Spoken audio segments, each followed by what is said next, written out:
The faint hum of a power coupling, a sound most would barely register, was a symphony to Anakin Skywalker.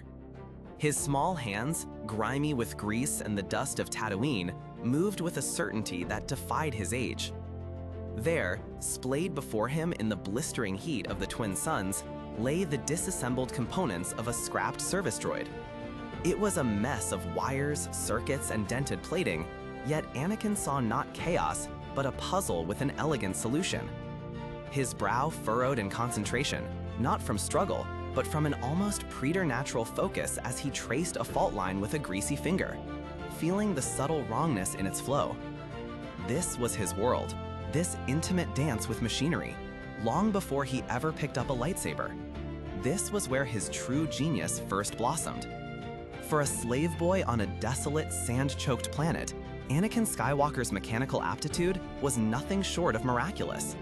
His very existence was defined by limitation, by the will of his master, Watto. Yet within the confines of Watto's junk shop, Anakin built life from scrap. He didn't just fix things, he understood them at a fundamental level, an intuitive grasp of their purpose, their inner workings, their very essence. Think of C-3PO, a protocol droid built not from a factory, but from salvaged parts, painstakingly assembled by Anakin. It wasn't just a feat of engineering, it was an act of creation, a giving of life, born from a connection that transcended mere intelligence. This wasn't just cleverness, it was an extension of his unique connection to the Force. While the Force guided Jedi in combat or in sensing intentions, for Anakin, it also whispered the language of gears and circuits. He could feel the flow of energy, the stress on a joint, the precise calibration needed for an engine to sing. His success with the pod racer, the one he built from scratch that few thought could even run, much less win, wasn't just luck or innate piloting skill.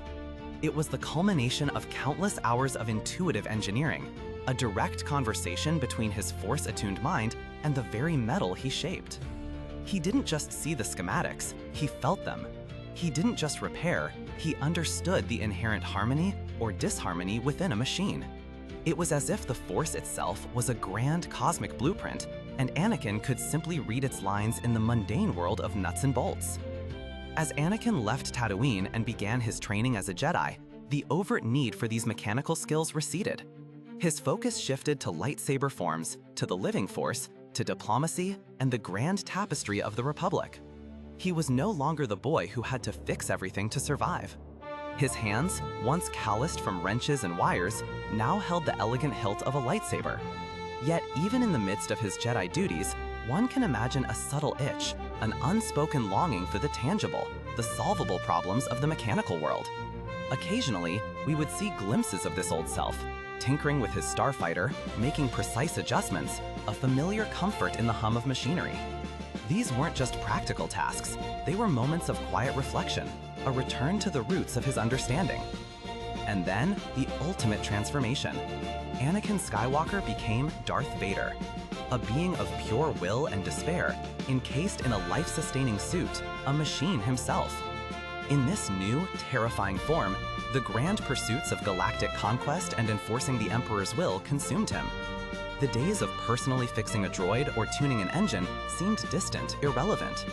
Yet even as a Sith Lord, the fundamental need for order, for control, remained. His life was a maelstrom of chaos, of betrayal, of the dark side's relentless pull. And in rare, private moments, it's not hard to imagine Lord Vader finding a strange, almost meditative solace in the very act of tinkering. Perhaps it was the precise adjustments to his own armor, or the silent, meticulous repair of a damaged piece of equipment in his private chambers.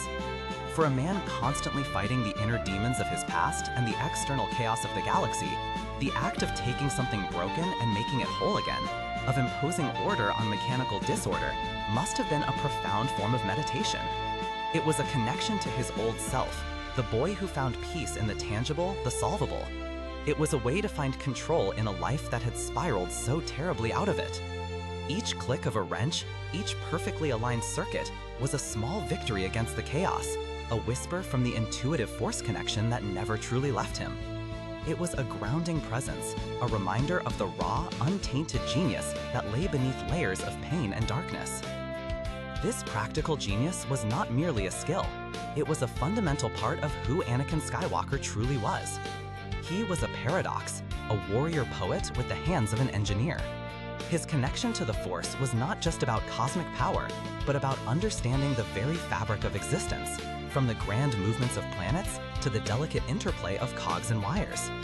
In the quiet hum of a perfectly repaired engine, or the precise click of a reassembled circuit, Anakin found a fleeting moment of peace, a profound connection to the intuitive order that lay beneath the galaxy's chaos, and a silent echo of the gifted boy he once was. It reminds us that genius often manifests in unexpected ways, even amidst the most extraordinary of destinies.